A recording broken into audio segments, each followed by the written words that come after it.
Holy fuck, I didn't think that Australia could get any scarier than it has in the previous couple of days, but holy fuck.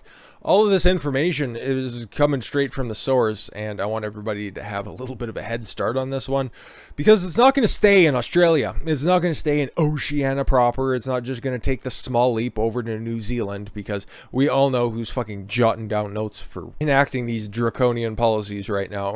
Jacinda Ardern's right at the front of the line. Arm positively affixed forward at a 45-degree angle. She's thinking of keeping track of everybody with little fucking armbands, but hey, let's take a look at what's happening to our compatriots down under. This comes straight from the desk of Prime Minister Scott Morrison. It's a letter that is freaky, very, very freaky. This comes from an unnamed individual. The letterhead looks official. The footer looks official.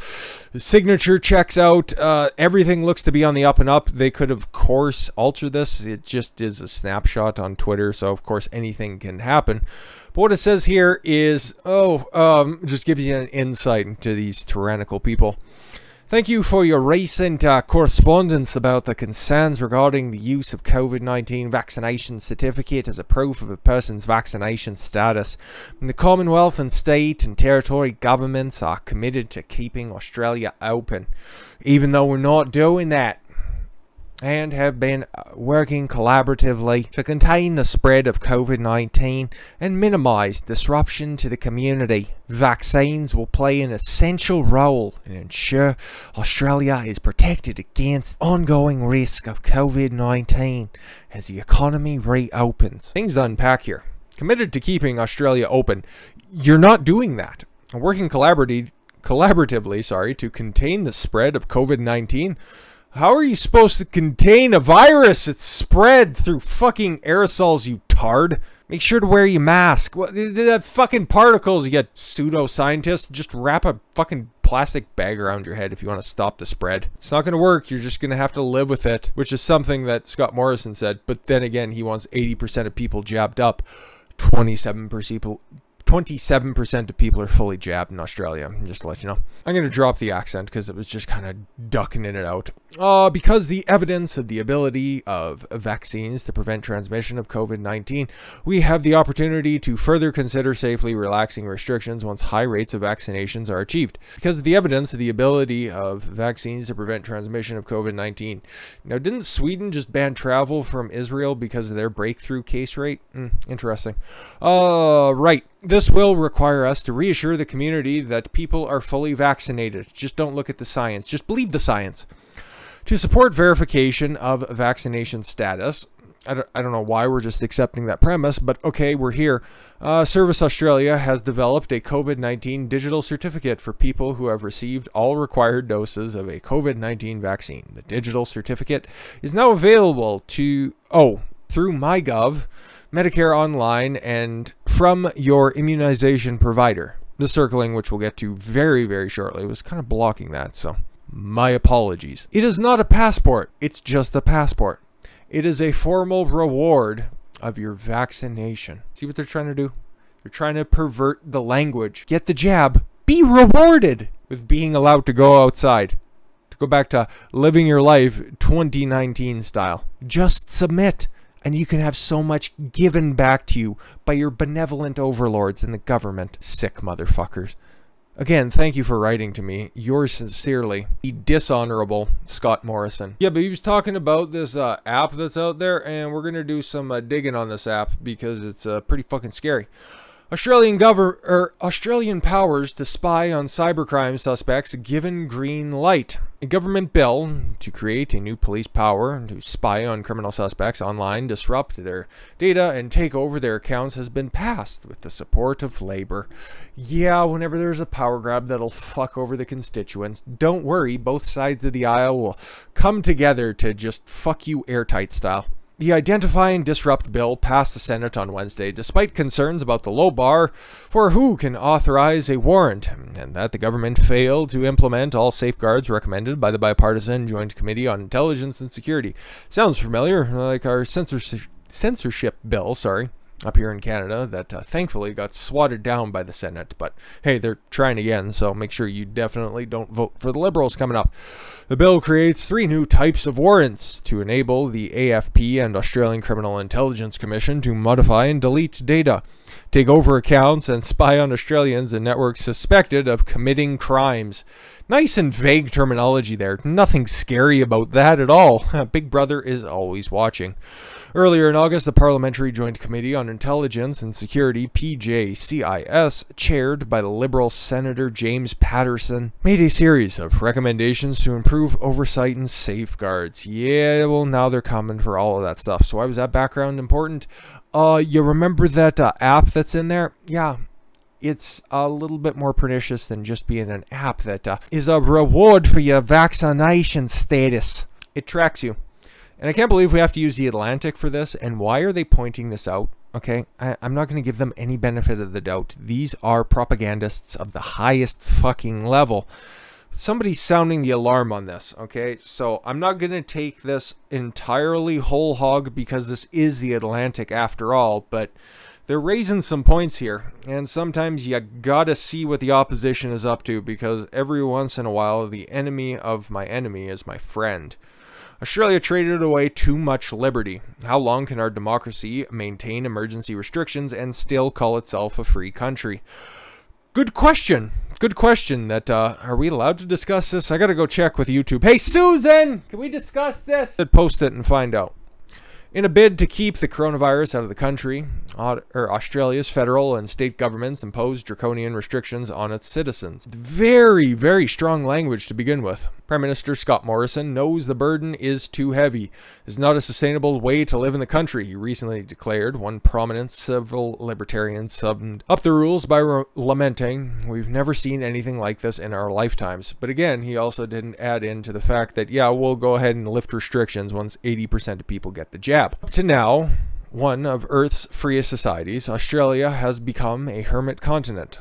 How long can the country maintain emergency restrictions on its citizens' lives while still calling itself a liberal democracy? A little bit different than what the byline said. Australia has been testing the limits. Before 2020, the idea of Australia being, or all but foreboding its citizens from leaving the country, they're doing a little bit more than that, pal. A restriction associated with communist regimes. I just caught this, but this dude's from California. Okay, so maybe he sees the walls closing in over there and he's just secretly hoping, and he's just putting up that Larry Elder lawn sign. He's just giving it fucking a real college try here. Today, it is widely accepted policy. Australia's borders are currently closed, and international travel from Australia remains strictly controlled to help prevent the spread of COVID-19 for your safety. International travel from Australia is only available if you are exempt, or you have been granted an individual exemption, or if you're a member of the ruling class, right? The rule is enforced despite assurances of another government website dedicated to setting forth Australia's human rights treaty obligations, that the freedom to leave a country cannot be made dependent on establishing a purpose or reason for leaving. The nation's highest court struck down a challenge to the country's COVID-19 restrictions. It just goes to show you that courts and judges, yeah, they're all run by the same type of tyrannical people, regardless of what country they call home.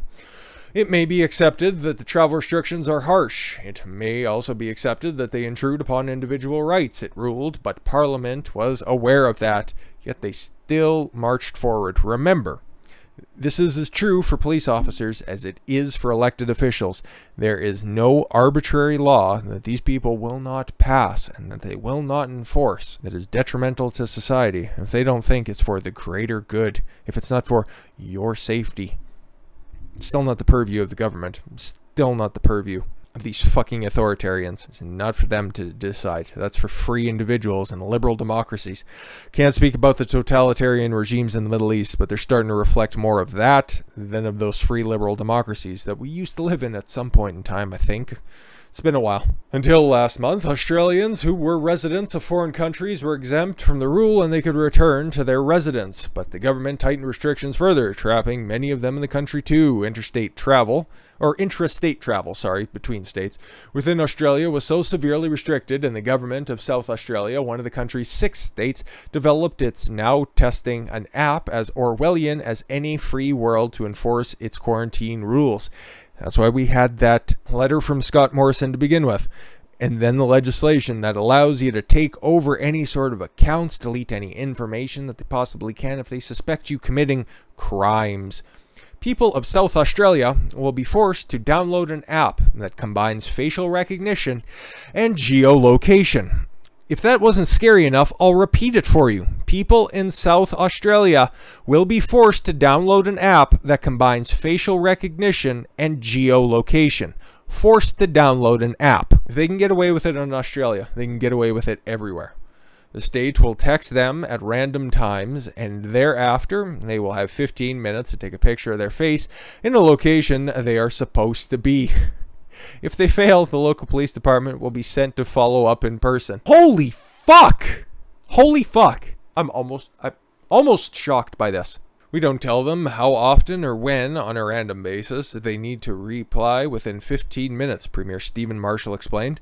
I think every South Australian should feel pretty proud of what? Of what? Giving up that much freedom? That we are the national pilot for the home-based quarantine app. Other states also curtailed their citizens' liberty in the name of safety. The state of Victoria announced a curfew because the virus doesn't go out at night. I guess that's the science, right? And suspended its parliament for key parts of the pandemic. Oh, I'm sure when they had to actually do stuff, and not when they were originally slated for vacation or anything like that. Would want to disrupt that. To put this in context, federal and state parliaments sat during both world wars and the Spanish flu. Curfew has never been imposed, and guess what they didn't miss during that time? Oh, they missed plenty of legislative time. No, don't worry about that, but they never fucking once missed a paycheck. Told other people that they have to stay home, still telling people to stay home, probably going into a 10th week. Don't worry about it. Those numbers aren't there yet. They're still getting paid. You can't go out and live your life. In responding to a question about whether he had gone too far in respect to imposing curfew, avoiding the question of why curfew was needed when no other state has one, Victorian Premier Daniel Andrews replied, "It's not about human rights, it's about human life." Very much adopting the Arnold Schwarzenegger approach of fuck your freedoms. In New South Wales, Police Minister David Elliott defended the deployment of the Australian military to enforce lockdowns, telling BBC that some residents in the state thought the rules didn't apply to them. They're called elected officials. In Sydney, more than 5 million people have been locked down for more than 2 months. In Melbourne, the city's second biggest city, anti-lockdown protests were banned. Cool. And when dissenters gathered away, oh, don't worry, those water cannons, those tear gas canisters, the billy clubs, they were out in full force. Hundreds of arrests and fined. Yes, ludicrous amounts of time. It's hilarious, right? If you're not going to be subject to house arrest, we'll just go ahead and we'll just put you in prison because that's how things work. We're just trying to keep you safe with other people who aren't from your household. And it's not about the virus anymore, people. Australia is undoubtedly a democracy. Multiple political parties, regular elections, and a peaceful transfer of power. Really? Political parties, huh? Because it really just seems like there's one fucking hive mind running everything. It was bipartisan effort, right?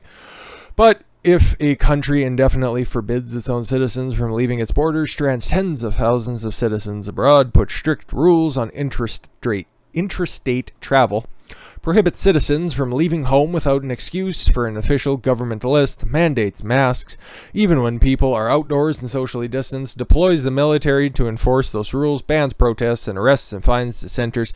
Is that country still a liberal democracy? Good fucking question, and I think you have the answer. This is coming to a country near you, okay? It doesn't matter if you're from the States. It doesn't matter if you're from Canada, the United Kingdom. There is no government who wouldn't have this power just sitting on the table, that they wouldn't just reach at it and grab, because they're all just crazy or corrupt. That's what you have to be in order to get into politics. And you'd think that there'd be certain human rights, civil liberties groups out there that would be trying to fight back against this type of stuff. Nah. You got the ACLU here. I understand that they're a former shell of themselves, but they're still trying to present themselves as being the ACU is a non-profit, non-partisan. Really? Legal and Advocacy 501c4 organization. Visit our site for more information about the ACLU. I'll go ahead and save you the click. They're corrupt. They're corrupt, they're evil, they're a leftist organization, and they're tyrants. Far from compromising them, vaccine mandates actually further civil liberties. Telling people what to do gives them more freedom. Forcing people at gunpoint to do something that they don't want to do is actually more freedom. They protect the most vulnerable. Now, how about the most vulnerable protect themselves? People with disabilities and fragile immune systems, again, you already had that covered. Children too young to get vaccinated, have you seen the symptoms that they manifest if they do in fact end up catching it? And communities of color hit hard by the disease who are not lining up for these fucking vaccine mandates. Again, they aren't being specific about anything, but again, all of this stuff is a test run. Seeing how much they can get away with the population. Because right now, the ACLU, somebody who should have freedom, I don't know, they should have their back, but they don't because they've already sold out, they cashed out, and they're just another organ for the fucking authoritarians in charge anyways. But they're just trying to tell you that war is peace, slavery is freedom, and that 1984 was one hell of a handbook on how to conduct the future. Even that picture there, that linking, imagine that linking to a New York Times article, that opinion paper that's getting put through the ringer by Project Veritas at the moment. Imagine unironically linking to them. Their picture for that article looks awfully Orwellian. Definitely wouldn't look out of place in 1984 movie anyways. Australia, man, you guys have my deepest sympathies because that place is fucked. And like Buddy was asking there, are you ever going to get those freedoms back? I think too much was afforded to them, and it's going to be a bitch to fucking get them back. So, best of luck. I don't know what else to say, really. That just kind of sucks. Shift gears hard next. We're going to talk about Stephen A. Smith and Tim Tebow and a whole bunch of other weird shit. Should be fun. A little bit lighter coverage. I thank you all very much for the gift of your time. I've been Don Consuelo, and should follow your gut and get after it. Take care, everyone.